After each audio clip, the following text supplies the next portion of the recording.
মা বোনরা আসুন, এই দিনের মজলিসে আমাদেরকে চলতে হবে। আজকে দেখা যায় যে এই মেয়েটা কোরআনের কথা বলে, ওই মেয়ের পিছনে দুশ্মন বেশি ঘোরে।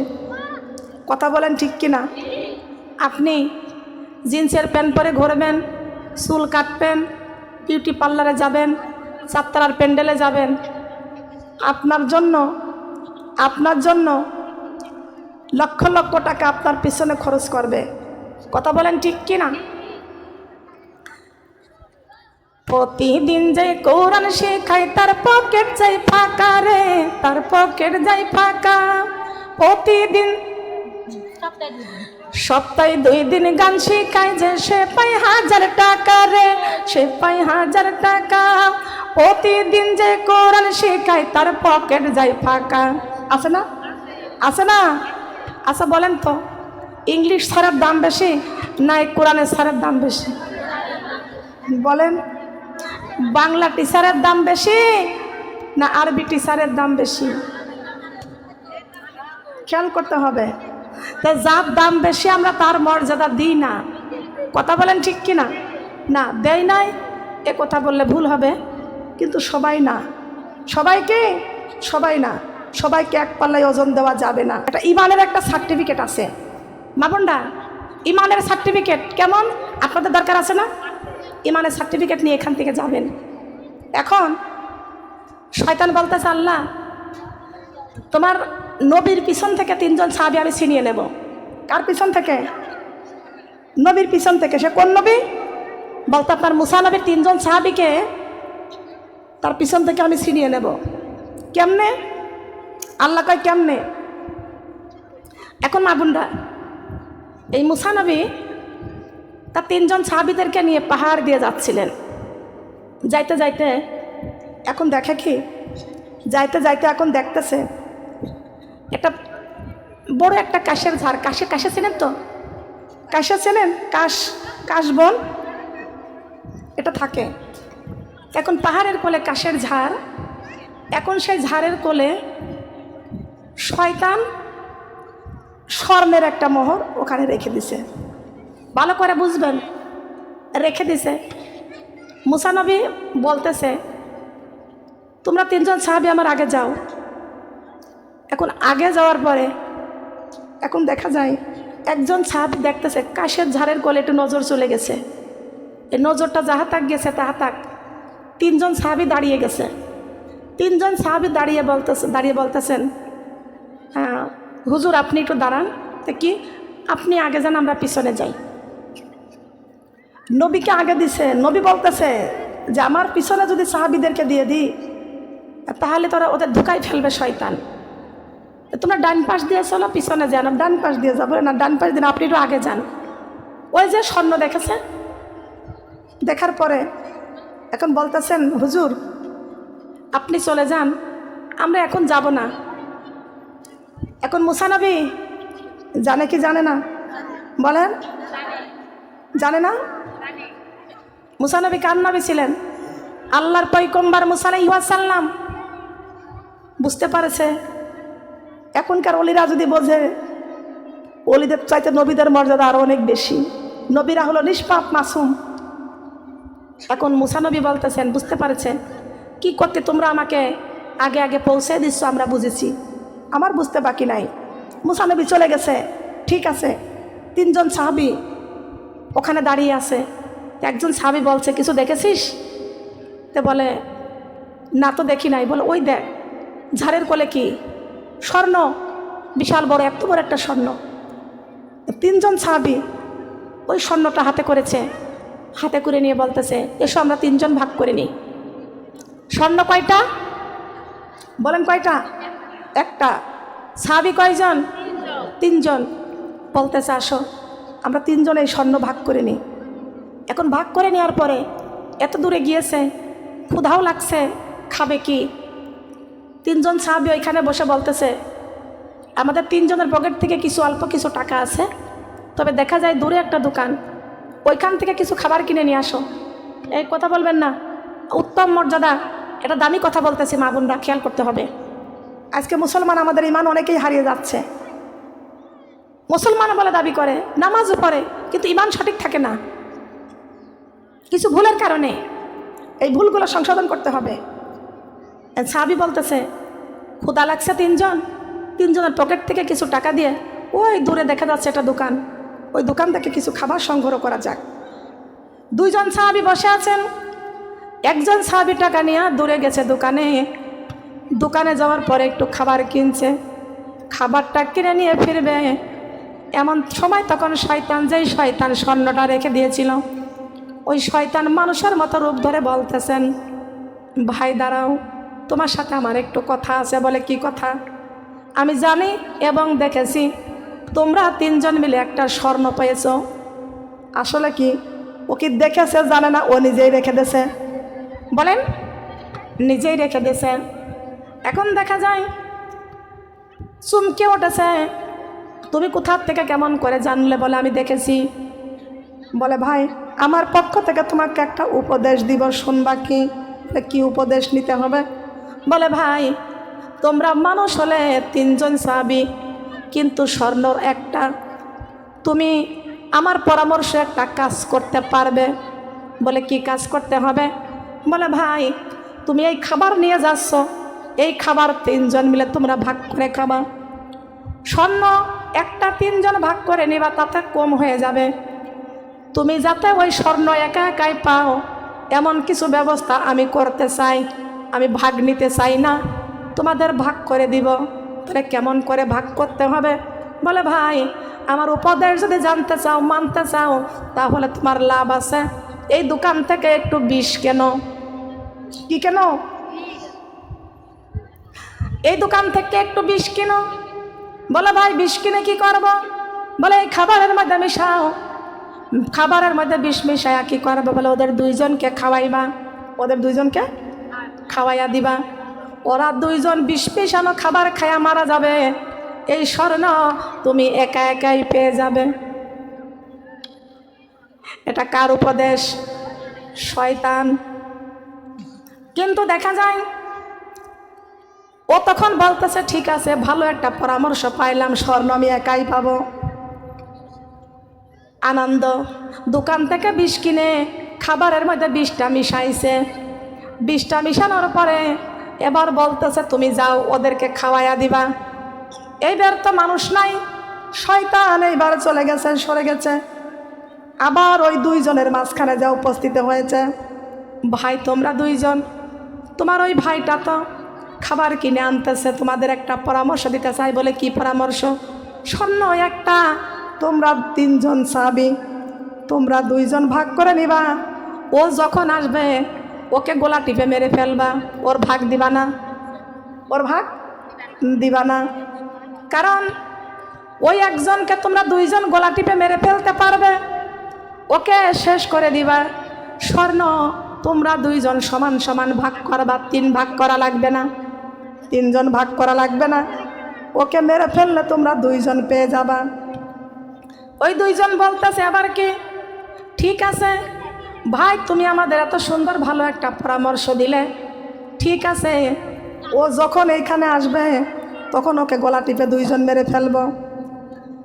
বলে ভাই ওদেরকে গলা টিপে মেরে ফেলে দিবা, স্বর্ণর ভাগ দুইজন করবা, ওই খাবার তোমরা দুইজন একা একাই খাইবা। হ্যাঁ, নবীর পিছন থেকে শয়তান, কত বড় শয়তান, নবীজির পিছন থেকে ছিনিয়ে নেয় লোভ দেখাইয়া। আবার দেখা যায় বিষ খাওয়ানোর অনুমতি দিল, পরামর্শ দিল। এইবার ওই ব্যক্তি বিষ কিনে মাখানো, বিষ মিশানো খাবার নিয়ে ওই দুইজনের কাছে গেছে। ওরা দুইজন খাবারটা নিয়ে রেখে দুইজন ধরে ওকে গোলা চিপে মেরে ফেলেছে, ওরা মারা গেছে। দুইজনে বা আনন্দ করতেছে, সব দুই ভাই এই খাবার খায়। দুই ভাই খাবার খাইয়া আমরা দুইজন এই স্বর্ণ দুই ভাগ করে নিয়ে বাড়িতে চলে যাই। কিন্তু এবার কি করলো, দুইজনকে মেরে ফেলে দিয়া ওই বিষ মিশানো খাবার ওরা দুইজন খাইল। দুইজন যখন বিষ মিশানো খাবার দুইজন যখন বিষ মিশানো খাবার খাইল, এবার ওইটাও শেষ, এই দুইটাও শেষ। স্বর্ণ এবার কে পাবা? হ্যাঁ, কে পাবা?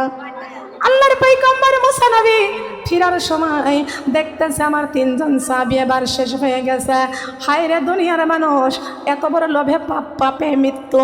আমার মা বোনরা আজকে ইমানের সার্টিফিকেটের জন্য এই জান্নাতের বাগানে তাফসিরুল কোরআনের মাহফিলে আমার মা বোনরা আজকে দেখা যায় আগুন হাতে নিয়ে চলা যেমন কষ্ট, তার চাইতে বেশি কষ্ট আমাদের ইমান নিয়ে কবরে যাওয়া। এই মাহফিলের প্রতিষ্ঠান প্রতি বছরে বাৎসরিকভাবে মাহফিল হবে। চান? আপনারা কি চান বাৎসরিকভাবে প্রতি বছরে এখানে মাহফিল হোক? আপনারা কি চান? তো যদি চান তাহলে আপনাদের জন্য কিন্তু খাবারের ব্যবস্থা করা হয়েছে। আচ্ছা, এই খাবারের চাউল, ডাল, লবণ, সমস্ত পেঁয়াজ মরিচের দাম কত জানেন তো? কত টাকা? তো আপনারা এই মাদ্রাসাখান এই বৈঠকখানায় এই প্রতিষ্ঠানটা যদি না চালাইতে পারেন তাহলে আমার আবু তাহের ভাই কি একা একা পারে? বলেন, সবাই মিলে সাহায্য সহযোগিতা করতে হবে। আমি বললাম গত বছরে এই ডায়েরিটার মধ্যে আমার অনেক মায়েরা 1000 টাকা করে, 500 টাকা করে, 200 টাকা করে, 1000 টাকা করে অনেকে লেখাইছে, কিন্তু মাত্র কয় টাকা দিছে? অল্প কয়েকজন টাকা দিছে।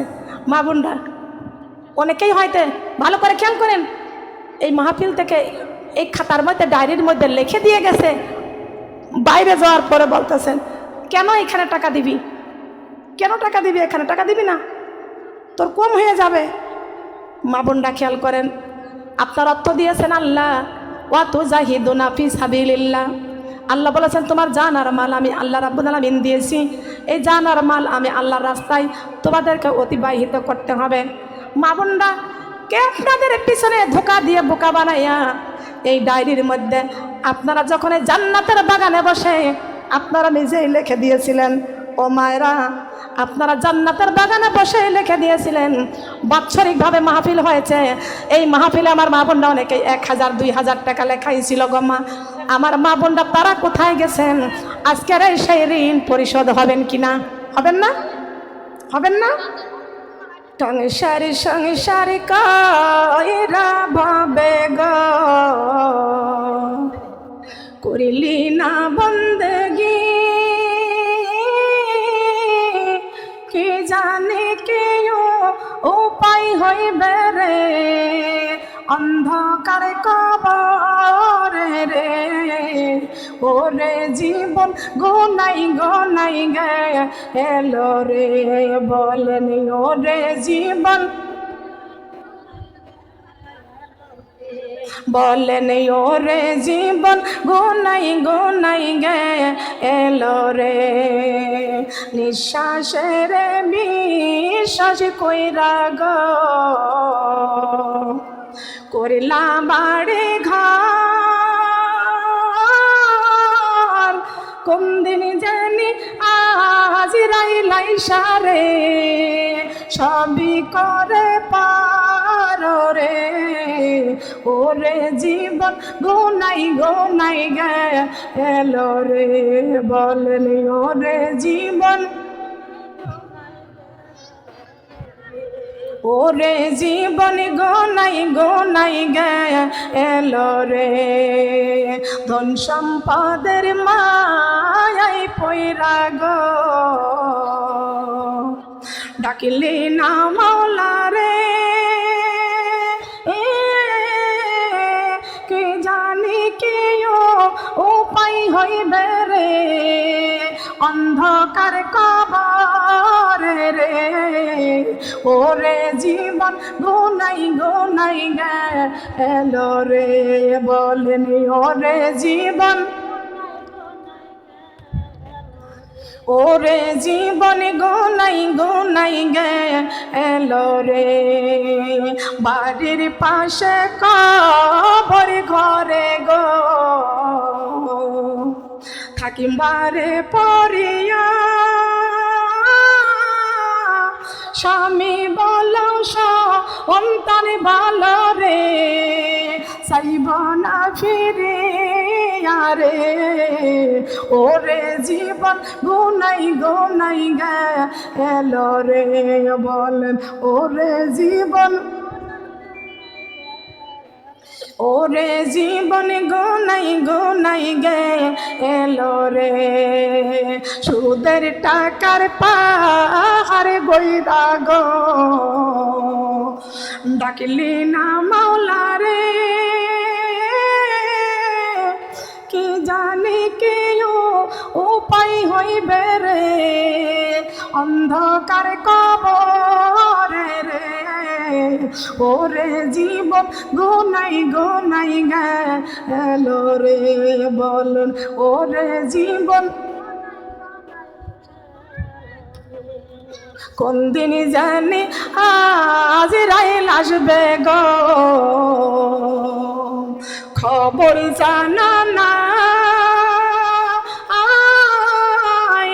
দয়া করো দিদার মরে গো যেন নবীর দেখা পায় রে ওরে জীবন গুনাই গুনাই গেল রে বলেন ওরে জীবন নবীর দেখা নসিব হইলে গো শান্তি পাইবা মনে নবীর দিদার পাইলে তুমি গো শান্তি কবর ঘরে রে ওরে জীবন গুনাই গুনাই গেল রে বলেন ওরে জীবন ربنا ظلمنا أنفسنا وإن لم تغفر لنا وترحمنا لنكونن من الخاسرين ربنا آتنا في الدنيا حسنة وفي الآخرة حسنة وقنا عذاب النار رب العالمين तमाम जिंदगीर गुनार बोझा माथाय निये यतीमेर मतो कांगालिनेर मतो आय आल्लाह আমার ভাই আবু তাহেরের বাড়িতে এই সুন্দর তাফসিরুল কোরআনের মাহফিলের আয়োজন করেছে আল্লাহ আল্লাহ প্রতি বছরে এই বাৎসরিক মাহফিলের আয়োজন করেছে আল্লাহ আয় আল্লাহ এই কোরআনের মাহফিলে বসে আমি গুনাহগার বড় অসুস্থ আছি আল্লাহ তারপরেও আমার কথা বলার ক্ষমতা শক্তি একমাত্র তুমি দান করেছ আল্লাহ আয় আল্লাহ আমরা গুনার বোঝা মাথায় নিয়া এতিমের মতো কাঙ্গালিনের মতন দুটি হাত ভিক্ষুকের মতন তোমার রহমতের দরজায় বাড়াইছি আল্লাহ দয়া করে মায়া করে মেহেরবানি করে আমাদের জীবনের গুনাহগুলি মাফ করে দাও আয় আল্লাহ আজকের এই গুনার বোঝা মাথায় নিয়ে তোমার রহমতের দরজায় হাত দিয়েছে হানা দিয়েছে আল্লাহ মেহেরবানি করে আমাদের এই হাত দুটি তুমি কবুল আর মঞ্জুর করে নাও আয় আল্লাহ তোমার কাছে হাত বাড়াইতে আমাদের বড় ভয় হয় লজ্জা হয় মাবুদ ভয় করে কোনো উপায় নাই তুমি ছাড়া আমাদের কোনো মাবুদ নাই আয় আল্লাহ যেদিন মায়ের পেট থেকে দুনিয়ায় এসেছি সেদিন আমাদের জীবনে কোনো গুনাহ ছিল না কোনো পাপ ছিল না আয় আল্লাহ আমাদের দুনিয়ায় তিলে তিলে আমাদের দুনিয়াতে পাঠাইছ তিলে তিলে বড় করছ আমাদের বুদ্ধি দিয়েছ বিবেক দিয়েছ আয় আল্লাহ তারপরেও দুনিয়াতে এসে শয়তানের ওয়াসওয়াসায় পড়ে গুনাহ করে করে জীবনটা বরবাদ করে ফেলেছে আল্লাহ আয় আল্লাহ আজকের এই কোরআনের মাহফিলে বসে আমাদের কবরের কথা মনে পড়ে গেছে মরণের কথা মনে পড়ে গেছে আল্লাহ রব্বুল আলামিন তোমার কুদরতি নজরে দিয়া তাকে দেখো আমাদের গুনার বোঝা মাথায় নিয়া ভিক্ষুকের মতো কাঙ্গালের মতন তোমার রহমতের দরজায় হানা দিয়েছে আল্লাহ আয় আল্লাহ আমাদের জীবনের গুনাহগুলি তুমি মাফ করে দাও মাবুদ তোমার 100টা ভাগ দয়া এক ভাগ দয়া 18,000 মাখলুকাতের মধ্যে বন্টন করে দিয়েছ 99 ভাগ দয়া তোমার নিজের কাছে রেখে দিয়েছ আয় আল্লাহ মার মধ্যে কতটুকু মায়া দিয়েছ আল্লাহ কোন সন্তান যদি মার কাছে অপরাধী করে এই মা সন্তানকে ঘরে ধাক্কা দিয়া বের করে দেয় সন্তানকে ঘরে ধাক্কা দিয়া বের করে দেয় ওই সন্তান বাড়ি বাড়ি ঘুরে বেড়ায় দাদির কাছে যায় চাচির কাছে যায় ফুপুর কাছে যায় মায়ের মতো আদর ভালোবাসা কারোর কাছে পাই না রে আল্লাহ বাবু সারাদিনের গায়ে ধুলা ময়লা নিয়া, পেটে ক্ষুধা নিয়া সন্তান সন্ধ্যার সময় মার কাছে ফিরে যায়। মার কাছে যাইয়া মা মা বলে ডেকে ডেকে মার কাছে কান্দে আর বলে, মা গো, ও মা, তুমি সকালবেলা আমাকে ঘাড়ে ধাক্কা দিয়া ঘর থেকে বের করে দিয়েছো মা। মা গো, দাদির কাছে গিয়েছি, চাচির কাছে গিয়েছি, ফুপুর কাছে গিয়েছি, মা তোমার মতো আদর ভালোবাসা কারোর কাছে পাই নাই। ও মা, তোমার মতো আপন কেউ আর পৃথিবীতে নাই। মা গো, আমি আর তোমার কাছে অপরাধ করব না, আমাকে তুমি মাফ করে দাও। ও মা গো, মায়ের মধ্যে সামান্য মায়া থাকার কারণে সন্তান মা মা বলে কেন্দে কেন্দে মার কাছে মাপ চাইলে মা যদি ধুলা মহিলা সহকারে মা সন্তানকে বুকে জড়াইয়া নেয়, মা সন্তানরা মাফ করে দিতে পারে। আমার বউ, মায়ের চাইতে কোটি কোটি গুণ মায়া তোমার বেশি। রব্বুল আলামিন তোমার রহমতের দরজায় হানা দিয়েছে আল্লাহ, আমাদের আদর করে কত সুন্দর করে বানাইছো আল্লাহ। আমাদের জীবনের গুনাহগুলো তুমি মাফ করে দাও। তুমি যদি মাফ না করো তোমার বান্দারে, বলো তোমার বান্দা যাইবে কারবারে, বলো তোমার বান্দা যাইবে কারবারে।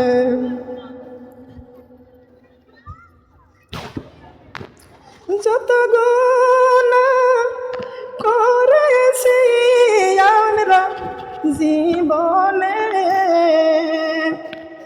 মাফ করিয়া দাও গো আল্লাহ তোমার নিজ গুণে। যত গুনাহ করেছি আমরা জীবনে, মাফ করিয়া দাও গো আল্লাহ তোমার নিজ গুণে। এত সুন্দর করিয়া আমাদের বানাইয়া, কেমনে দিমায় আল্লাহ জাহান্নামে ফালাইয়া, কেমনে দিবা জাহান্নামে ফেলিয়া। দুনিয়ার আগুন আমরা সইতে আল্লাহ পারি না, জাহান্নামের আগুন আমরা সইতে পারব না। রব্বুল আলামিন, দুনিয়ার আগুন এক জায়গায় লাগলে এক জায়গায় পড়ে যায়, জাহান্নামের আগুন এক জায়গায় লাগলে কলিজা পর্যন্ত পুড়ে যায়। রব্বুল আলামিন, জাহান্নামের আগুন আমরা কেউ সহ্য করতে পারবো না। আল্লাহুম্মা আজরিনি মিনান নার, আল্লাহুম্মা আজরিনি মিনান নার। আল্লাহ, জাহান্নামের আগুন আমাদের জন্য হারাম করে দাও। কোরআনের প্রতি মহব্বত ভালোবাসা বৃদ্ধি করে দাও, নামাজের প্রতি মহব্বত ভালোবাসা বৃদ্ধি করে দাও। আয় আল্লাহ, আমি কোরআন থেকে আলোচনা করেছি, হাদিস থেকে আলোচনা করেছি, আমার আলোচনার মধ্যে কোনো ভুল বৃত্তি হয়ে গেলে তুমি মাফ করে দাও। আল্লাহ, তুমি যে সব দান করো আল্লাহ, এই সব আমার প্রিয় নবীর পাক রওজায় তুমি পৌঁছাইয়া দাও। আয় আল্লাহ, আমার নবীর কলিজার টুকরা ইমাম হাসাইন হুসাইনের পাক রওজায় সব পৌঁছাইয়া দাও। আল্লাহ, আব্বা জান আদম আলাইহিস সালাম হইতে শুরু করে যত মুমিন মুমিনাত অন্ধকার কবরে মাটির নিচে ঘুমিয়ে আছে আল্লাহ, প্রত্যেকের কবরগুলো তুমি জান্নাতের বাগিচা করে দাও। আল্লাহ, সিরাজগঞ্জের জমিনে, ডুমুরিয়ার জমিনে আল্লাহ যত কবরস্থান আছে আল্লাহ, সব কবরগুলো তুমি জান্নাতের বাগান করে দাও। আমরা জানি না অন্ধকার কবরে যারা চলে গেছে আল্লাহ, তারা কেমন আছে, কি হালে আছে আমরা জানি না আল্লাহ, তাদের কবরগুলো তুমি জান্নাতের বাগান করে দাও। রব্বুল আলামিন, তোমার কাছে আর একটা দরখাস্ত করি, এই জান্নাতের বাগানে আয় আল্লাহ আমার কত মা বোনেরা হাত বাড়াইছে রে আল্লাহ, বারবার হাত তুলেছে, কারবা জানি মা নাই, কারবা জানি আব্বা নাই। বাবা কতদিন মাকে মা বলে ডাকতে পারি না, বাবাকে বাবা বলে ডাকতে পারি না রে আল্লাহ। মা হারা সন্তান, বাবা হারা সন্তান, চোখের পানি ছেড়ে হাত বাড়াইছে রে আল্লাহ। দয়া করে মায়া করে মেহেরবানি করে এতিমদের চোখের পানি কবুল করে নাও। পিতামাতা অন্ধকার কবরে চলে গেছে আল্লাহ, কবর জান্নাতের বাগান করে দাও। আয় আল্লাহ আমার মা বোনরা জান্নাতের বাগানে দান করেছেন, দানের বরকতায় পিতামাতার কবরে জান্নাতের বিছানা বিছিয়ে দাও। আমার মা বোনরা চোখের পানি ছেড়ে হাত বাড়াইছে আল্লাহ, এতিমদের চোখের পানি কবুল করে নাও, এতিমদের হাত কবুল করে নিয়া মা বাবার কবরখানা আল্লাহ তুমি জান্নাতি দুধ খাওয়াও, জান্নাতি মধু খাওয়াও। মা বাবা কত কষ্ট করে ছেঁড়া পোশাক পরে আমাদেরকে নতুন পোশাক দিয়েছে। আয় আল্লাহ আজকে আমাদের টাকা আছে, আজকে আমাদের সম্পদ আছে, আমাদের মা বাবা নাই। মাবুদ গো জান্নাতের বাগানে কোরআনের রাস্তায় দান করার বিনিময় আমার মা বোনদের পিতা মাতাকে আল্লাহ গায়ে তুমি জান্নাতের পোশাক পরাইয়া দাও। আল্লাহ মা বাবা যার কবরে চলে গেছে আল্লাহ মা বাবার মাথায় নূরের তাজ তুমি পরাইয়া দাও। আল্লাহ রাব্বুল আলামিন আল্লাহ মেহেরবানি করে আমাদের এই হাতগুলো তুমি কবুল আর মঞ্জুর করে নাও। ওকুর রব্বির হামহুমা কামা রব্বায়ানি সগীরা, ওকুর রব্বির হামহুমা কামা রব্বায়ানি সগীরা।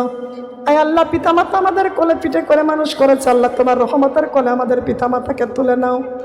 আয় আল্লাহ অনেকেরই পিতামাতা সুস্থ আছে আল্লাহ, সুস্থ সেবা দান করে দাও। আল্লাহ পিতামাতাকে নেখায়াত তুমি দান করে দাও। আয় আল্লাহ অনেকের স্বামী কবরে চলে গেছে, স্বামীর কবর জান্নাতের বাগান করে দাও। অনেকের স্বামী অসুস্থ আছে আল্লাহ, স্বামীকে সুস্থ সেবা দান করে দাও। অনেকের স্বামী বিদেশে আছে আল্লাহ, নেখায়াত দান করে দাও। আল্লাহ কামাই রোজগারে বরকত দান করে দাও। অনেকের সন্তান কবরে চলে গেছে আল্লাহ, সন্তানের কবর জান্নাতের বাগান করে দাও। সন্তান মাদ্রাসায় পড়াশোনা করতেছে আল্লাহ, 30 পারার হাফেজ হওয়ার তৌফিক দান করে দাও। আল্লাহ রাব্বুল আলামিন মনের নেক আশাগুলো তুমি পূরণ করে দাও রে আল্লাহ। মাবুদ আমার আবু তাহের ভাইয়ের 2টা পুত্র সন্তান, 1টা কন্যা সন্তান। আয় আল্লাহ আমার আবু তাহের ভাইয়ের সন্তানগুলো তুমি কবুল আর মঞ্জুর করে নাও। কোরআনের হাফেজ যেই সন্তান আমাকে খালাম্মা বলে ডাকে আল্লাহ, আমার ওই বাবাকে তুমি নেখায়াত দান করে দাও, আরো সম্মান তুমি বৃদ্ধি করে দাও। আল্লাহ কিছুদিন আগে আমাকে ফোন দিয়ে বলেছে, খালাম্মা আপনি সিরাজগঞ্জে আসার কথা শুনেছি, আমাদের বাড়িতে কেন আসেন নাই? আমি বললাম বাবা আমি আসি নাই, কত ভালোবাসে একমাত্র কোরআনের জন্য। আল্লাহ আমার সেই বাবাদের জীবনটা তুমি ইহকাল পরকালে করে দিও ধন্য। আল্লাহ আমার আবু তাহের ভাইয়ের পরিবারকে কবুল করে নাও, সুস্থ সেবা দান করো, কামাই রোজগারে বরকত দান করে দাও। আমার আবু তাহের ভাইকে আল্লাহ অনেক মর্যাদা বৃদ্ধি করে দাও। আমার আবু তাহের ভাইয়ের সঙ্গে অনেক বাবারা সেখানে তবারেকে রান্না করেছে, কষ্ট করেছে, পরিশ্রম করেছে আল্লাহ দিনের জন্য। আল্লাহ যেই ভাইয়েরা কষ্ট করতেছে আল্লাহ, আয় আল্লাহ আমার সিরিয়া পার ভাই বড় ভাই ভাসুর মারা গেছে, আমার মেজর হানি আবু তাহের ভাইয়ের ভাই দুনিয়া ছেড়ে বিদায় নিয়ে কবরে চলে গেছে আল্লাহ। গত বছরে হয়তো বা ছিল আমি জানি না আল্লাহ, তিনি কবরে চলে গেছে আল্লাহ, মেহেরবানি করে তার কবরখানা তুমি জান্নাতের বাগান করে দাও। অনেকেরই দাদা দাদি নানা নানি আত্মীয় স্বজন ভাই বিরাদার যারা কবরে চলে গেছে আল্লাহ, কবরখানা জান্নাতের বাগান করে দাও। আয় আল্লাহ মনের নেক আশাগুলো তুমি পূরণ করে দাও আল্লাহ। আমার যত বাবারা এই মাহফিলের জন্য কষ্ট করেছে আল্লাহ, আমার বাবাদেরকে হযরত আলীর সঙ্গিনী করে দাও আল্লাহ। ইমাম হাসাইন হোসাইনের জীবনী দান করে দাও, সম্মানটার বৃদ্ধি করে দাও, বিপদ বালা মুসিবত থেকে রক্ষা করো আল্লাহ, সম্মানিত করে দাও আল্লাহ। আমার মা বোনরা এখানে হাত বাড়াইছে আল্লাহ, জানি না কার বা সন্তানগুলোকে মাদ্রাসায় পড়তেছে 30 পারার হাফেজ করে দাও আল্লাহ আমি জানি না কোন নিঃসন্তানী বোন হাত বাড়াইছে, আল্লাহ অনেকদিন বিবাহ হয়ে গেছে, সন্তান হয় না, নিঃসন্তানীকে সন্তান দান করে দাও। আল্লাহ রাব্বুল আলামিন আমার ডাইনে বামে আমার যে বোনেরা বসেছে সামনে, আল্লাহ সবাইকে তুমি কবুল করে নে, খায়াত তুমি দান করে দাও। আল্লাহ আমার যত বোনেরা গত বছরে বাকিতে লেখাই ছিল হয়তো বা দিতে পারে নাই, আল্লাহ দিতে পারে নাই, তাদেরকে তুমি মাফ করে দাও। আল্লাহ যদি দেওয়ার মতো সামর্থ্য হয় তবে দেওয়ার মতো ব্যবস্থা করে দাও। আল্লাহ আমার মা বোনদের দানখানা কবুল করে নাও, দিন প্রতিষ্ঠানের জন্য খরচ করেছে আল্লাহ কবুল করে নাও। আল্লাহ আমার সিরিয়া আপাকে আল্লাহ তুমি খায়াত দান করো, তার পুত্রবধূক আল্লাহ তুমি কবুল আর মঞ্জুর করে নাও। আল্লাহ আমি দেখেছি তার নাতিন আল্লাহ হাফেজের সন্তান, আল্লাহ আমার আবু তাহের ভাইয়ের একটা নাতিন এইখানে সুন্দর করে বসে জিকিরি করেছে। আল্লাহ আল্লাহ তুমি আমার মর্যাদা বৃদ্ধি করে দাও, রাবেয়া বসির মতো আল্লাহ তুমি জীবনী দান করে দাও। আল্লাহ মনের নেক আশাগুলো তুমি পূরণ করে দাও। সুবহানা রাব্বিকা রাব্বিল ইজ্জাতি আম্মা ইয়াসিফুন, আসসালামু আলাল মুরসালিন, আলহামদুলিল্লাহি রাব্বিল আলামিন। যেদিন মালাকুল মউত আজরাইল আলাইহিস সালাম আমাদের শিয়রে হাজির হয়ে যাবে, আজরাইলকে দেখিয়া চক্ষু যাবে উল্টিয়া, পিপাসায় কলিজাটা ফাটিয়া যাবে। আয় আল্লাহ আজরাইলের ভয়ঙ্কর চেহারাখানা দেখাইও না, আমার দয়ার নবীর মায়ার নবীর সুন্দর চেহারাখানা দেখাইয়া আমাদের জবানে মধুর কালেমা জারি করে দিও, লা ইলাহা ইল্লাল্লাহ, লা ইলাহা ইল্লাল্লাহ, লা ইলাহা ইল্লাল্লাহু মুহাম্মাদুর রাসূলুল্লাহ সাল্লাল্লাহু আলাইহি ওয়াসাল্লাম।